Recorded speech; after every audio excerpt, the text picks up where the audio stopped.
So we're going to start looking at the bony landmarks for the spine at the cranium. So even though the cranium isn't part of the spine, a lot of the muscle attachments in the superior portion of the spine are on the cranium. So the first landmark we're going to look at is the external occipital protuberance, which is the little bump on the back of your skull. And it's pretty easily palpated on humans. Even people with thick hair, you can still find it. So it's the midpoint of the posterior skull, and it serves as an attachment for the ligamentum nuchae and the upper trapezius.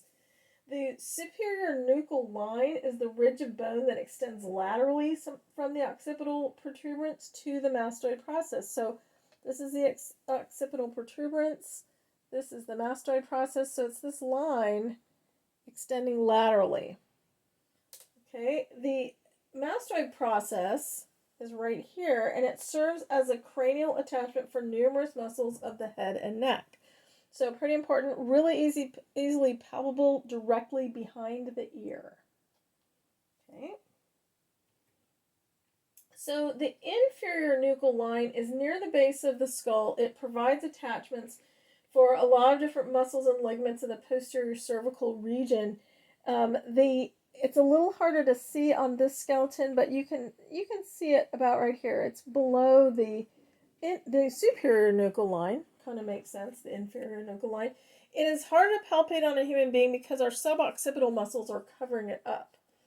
The foramen magnum is the hole in the base of the skull, which we cannot really see on this skeleton because it's articulated with the spine, but I'm sure in a picture you would be able to identify the foramen magnum. It's the passageway for the spinal cord to get to the brain. So the occipital condyles we also cannot see on this skeleton because they are because it's articulated. They project from anterolateral margins of the foramen magnum, and they form the atlanto-occipital joint. So that's the joint of the cranium sitting on the atlas and axis, or the atlas of the which is C1, the atlas. So it forms that joint. But so in a picture, looking on the inferior side of the skull, you would definitely be able to identify the foramen magnum and the occipital condyles on either side of it. They're sort of oval shaped, and they're pretty easy to identify. So the vertebrae, I don't have any disarticulated vertebrae, so I'm just going to talk about them in general. We definitely have some pictures in the lab materials, and we'll just zoom out a little bit so we can see the vertebrae a little bit more. So the typical vertebra, it has a body, which is a cylindrical bone mass that serves as the primary weight bearer through the vertebral column. So from the side, you can see, we'll focus down on the lumbar spine. You can see the bodies of the lumbar vertebrae in this skeleton a little more easily than any of the other vertebrae, because the lumbar vertebrae are bigger and they don't have ribs in the way. There we go.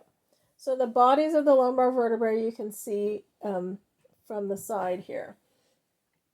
So in between the bodies of the vertebrae, we have the intervertebral disc, which is that fibrocartilaginous ring, and it serves as a shock absorber in the spinal column.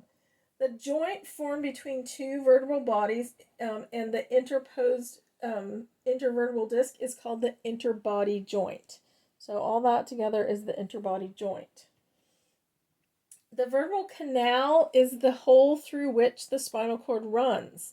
It's just posterior to the body in an articulated skeleton like this. It houses and protects the spinal cord. So the pedicles are the short, thick projections of bone that connect the body of the vertebra to each transverse process. So you can see, and this one we'll be able to see more in the lumbar spine than anything else. So I'm going to focus the camera on the lumbar spine. Good. So the body of the vertebra has the little bridge between the body and the transverse process is the pedicle. Okay, the lamina is the little bridge of bone between the transverse process and the spinous process. So that's right here. So when they do a laminectomy to relieve pressure on a spinal nerve, ectomy is taking out a piece. They take out a piece of the lamina right there. So the lamina is a relatively thin plate of bone that forms the posterior wall of the vertebral canal. So it connects the transverse process to the spinous process.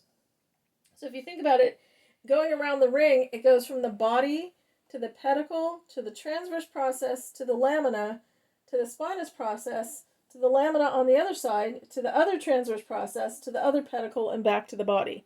So that's the ring of the vertebra, of a typical vertebra. Of course, vertebrae in different areas of the spine are going to be a little bit different. So all of the vertebrae have superior and inferior articular facets. In the lumbar spine here, you can see this is the superior facet. So this is L5, L4, L3, L2, L1. So this is the superior articulating facet of L3 articulates with the inferior articulating facet of L2. So hopefully that makes sense. The hole formed by the articulation of two vertebrae, which is right here where the spinal nerve comes out, is called the intervertebral foramen, is one of them, and plural it's foramina. So they are the holes between adjacent vertebrae, forming passageways for nerve roots entering or exiting the vertebral column. So the intervertebral disc, it's that jelly donut that I talked about in the lecture. It has the annulus fibrosus, which is the 10 to 20 concentric rings of fibrocartilage encasing the nucleus pulposus, which is the jelly. It's the gelatinous center of the disc, dissipating and transferring forces between consecutive vertebrae. So the vertebral end plate connects the intervertebral disc to the vertebra above and below and helps provide the disc with nutrition. So the end plate, that's its job, is nutrition for the disc. So individual vertebrae are numbered by region in the cranial to sacral direction. And the intervertebral discs are described by the position between two vertebrae. So the disc between L2 and L3 is called the L2-L3 disc. The spinal nerves are named for the vertebra that they come out. In the cervical spine, the spinal nerve comes out above each vertebra. So the one above C1 is the C1 spinal nerve. The one above C2 is the C2 spinal nerve. The one above C3 is the C3 spinal nerve. You see where I'm going with this. But then everything gets crazy when you get to C7 because there is a C8 spinal nerve. So the spinal nerve that comes out above C7 is the C7 spinal nerve. Below C7, there's the C8 spinal nerve, and since we don't have an 8th cervical vertebra, it comes out above T1. So then for the rest of the spinal column, the spinal nerve comes out below the vertebra that it's named for. So the spinal nerve below T12 is the T12 spinal nerve. Below L1 is the L1 spinal nerve. Below L2 is the L2 spinal nerve. You get the progression, how that works. So they're above the vertebra in the cervical spine, and then because of C8, they move down to below the vertebra in the rest of the spine. So the cervical vertebrae are the 7 smallest vertebrae. They're in the neck, of course. And the first two, C1 and C2, are called the atlas and axis. C1 is the atlas, that's what the head rests on. C2 is the axis, that's where we get the pivot joint. And those are unique within the cervical region. They have their unique little shape. The rest of them, C3 through C7, are considered typical. They are very closely stacked, like little stacking shelves. They have little processes called the uncinate processes that form that little stacking shelf configuration. You can sort of see it on the side a little bit. They look like little inverted V's almost. the process of C3 through C7, 3, 4, 5, 6, 7, the spinous processes are bifurcated, meaning they go out into two little processes, and there are referred to as bifid spinous processes. That's one of the ways you can distinguish a cervical vertebra from a lumbar and a thoracic. So there is a table in the book that talks about the distinguishing characteristics of vertebrae. You should know that information. The other distinguishing characteristic of the cervical vertebrae is they have holes through the transverse processes that are called transverse foramina, and it serves as a passage for blood vessels. So most of the cervical vertebrae have those uncinate processes, and most of them are bifid in their spinous process. C1 has two large lateral masses connected by an anterior and posterior arch. So it's more, it doesn't really have a body like the rest of the vertebrae do. In the place of the body, there is a large concave superior facet that forms the atlanto-occipital joint with C2. And C1 has the largest transverse processes in the cervical region. C2 functions as the vertical axis of rotation for rotary movements between the head and the cervical region. The superior articulating facets of C2 are relatively flat and allow the atlas to freely rotate over the axis. There's a broad bifid spinous process, and then there's the axis of the joint that's called the dens or the odontoid process. And I don't have disarticulated vertebrae to show you this. There are pictures in the book. And the arch of C1 articulates with the dens of C2, forming that pivot joint. So the thoracic vertebrae, and you can see it a little bit in the skeleton here, they are characterized by relatively pointy, downward projected spinous processes and large posterior laterally projected transverse processes. You can't see the transverse processes in this skeleton because, well, you can see them a little bit because they articulate with the ribs. So when you look at this, a disarticulated thoracic vertebra, it looks like a giraffe. But we can't really see it too well from here. When you look at a disarticulated lumbar vertebra, it looks like a moose. So the ribs, thoracic vertebrae, and sternum define the volume of the thoracic cavity, and their job is to protect the heart and lungs, the vital organs. The articulating facets of the thoracic spine are oriented nearly in the frontal plane. So they favor lateral flexion for movement. So you can see there's not a lot of flexion and extension in the thoracic spine. There's more lateral flexion. In the cervical spine, the facet joints are more on an oblique plane, so there's more movement in the cervical spine than any place else in the spine. In the lumbar spine, the facet joints are oriented more in the sagittal plane, you can see here, so they favor flexion and extension. So that is really difficult to see on this skeleton. You can sort of see it, this is a little more frontal plane, this is a little more sagittal plane, but that's definitely something to know.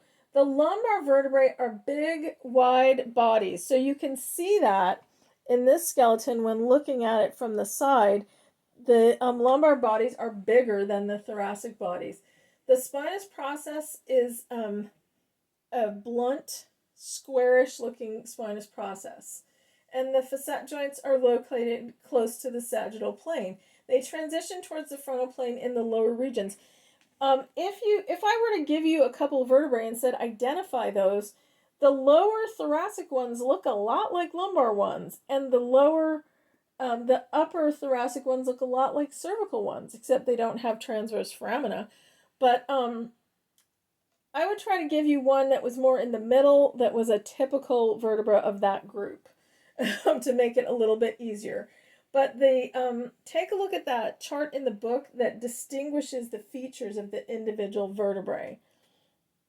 The sacrum is at the base of the spine. It's a large triangular bone, and its job is to transmit the weight of the vertebral column to the pelvis. The sacral promontory is is the anterior part of the sacrum, which is right here, and it articulates with L5, forming the lumbosacral junction. So the disc in between those is the L5S1 disc. So the sacral canal houses and protects the cauda equina of the spine, of the spinal cord. And the dorsal sacral foramina transmit the dorsal rami of sacral nerves. The ventral sacral foramina transmit ventral rami of spinal nerves. And you can see that on our model. You can see those ventral spinal nerves and the dorsal spinal nerves coming out through the sacral foramina. I suppose if I pointed the camera at it, you might be able to see it better. So, dorsal foramina with the dorsal rami of the spinal nerves, and ventral foramina with the ventral rami of the spinal nerves. So this is the sacral promontory, which articulates with L5, and the L5S1 disc. So the sacrum consists of 5 vertebrae that are fused, and at the very tip of the sacrum is the coccyx, which is sometimes referred to as the tailbone. It's a smaller triangular bone that consists of 4 fused vertebrae. The articulation between the coccyx and the sacrum is the sacrococcygeal joint. The coccyx acts as an attachment point for pelvic floor muscles, which are basically the muscles that keep your guts from falling out. So pretty important. So we'll talk about the spinal muscles. There are a lot of muscles in the spine, so we're going to talk mostly about the more superficial muscles of the neck and trunk.